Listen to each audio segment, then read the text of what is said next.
subscribers. Today's blog post concerns my new collection that's going to my gallery, 142 Bis Gallerie in Fort Collins, Colorado. It's not my gallery, but they represent me. And I wanted to share some ideas with you and some thoughts that I had about why I create my artwork and what I do. And but before we get into all of that, I want to thank all of our new subscribers. We've had a lot of new subscribers, and we really appreciate all your comments, and I will answer all of your questions, so thank you very much.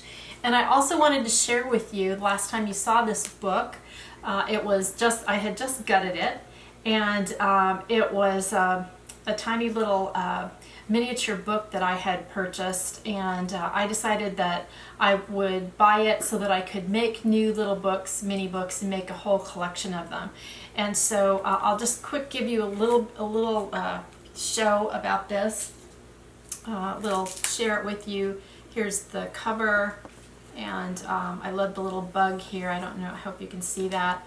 And then the pages. And the techniques are a little bit different than the last book that we created, but I think you're going to really like them, and I can't wait to share it with you. So that'll be the next project that we do, miniature book. And today I wanted to explain about this show. First of all, it's not a new collection. This is an old collection. It sounds crazy, right? I mean, who comes up with an old collection? But when I went to Fort Collins for my show, The Naturalist Notebook, and that video is actually on within the channel, so you can go ahead and look at that one if you want to. That was in May, and I went back to do the show, and we found all of this artwork that I had sent in 2013 for my show, and it hadn't sold. They were unframed and in glassine bags, and so I thought, well, wouldn't that be perfect to bring them back and to mount them on boards, because they were on cotty paper, and get them ready for the show. So that's what we did. And this series, the French paper series, actually this collection from the French paper series, was featured in Somerset Studio in 2013. It was the interview in the magazine. And so most of the pieces in here have already sold. There were several boards that I had made for the show.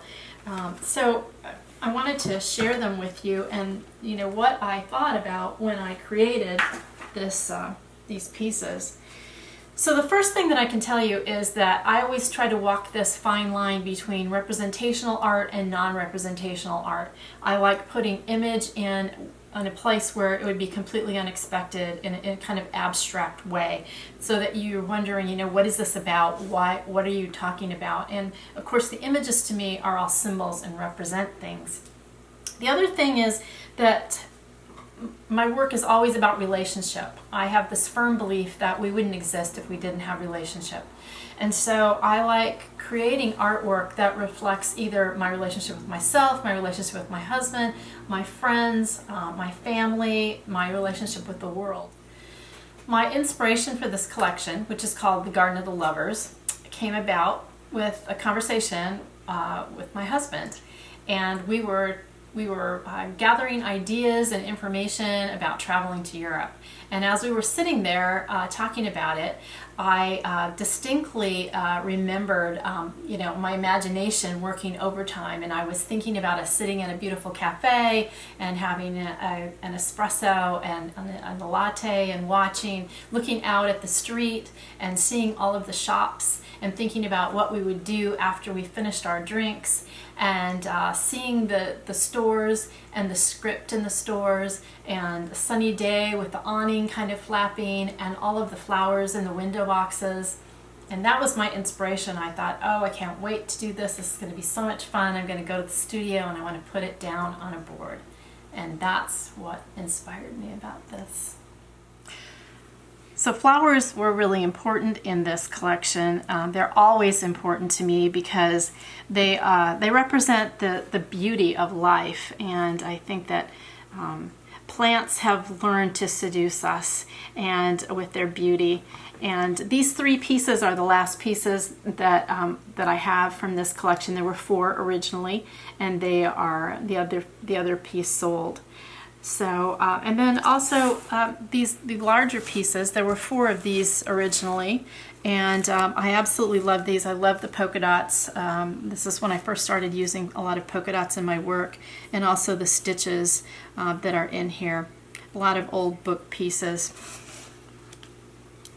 The other thing that's really important to me is using script in my work, and I love the words. To me, using the text in the script is very, very important. To me, that represents the conversations going on in the work, and not only the conversations about the original intention for the art piece, but also the conversations going on within the piece itself. That it's taking place. It has a life of its own. It's starting to create its own energy, and not to mention the energy of the past. So these pieces are all collage pieces, and then these pieces are Italian collage pieces. And when I was talking about sitting at the cafe and seeing glimpses across the street, this is kind of the feeling that I had, just seeing flashes of a flower in a box and a little bit of word and the sun, the bright sunshine. And that's what I wanted to evoke. It's what I wanted to create when I did this. So they're really about feelings and about inspired by events or memories. This last piece is probably the most popular, one of my most popular pieces on Pinterest. Actually, this whole collection is. And if you want to follow me on Pinterest, please do. This piece is about looking through a glass-paned window and seeing everything that I was just talking to you about the shops and about the people walking by, about the florals, and to me it evoked that presence of the beauty and the light and the love. We're at ciao for now. I just wanted to remind you that we're going to do this project next time. I can't wait. I'm looking forward to creating a whole group of these little mini books. And until then, ciao ciao.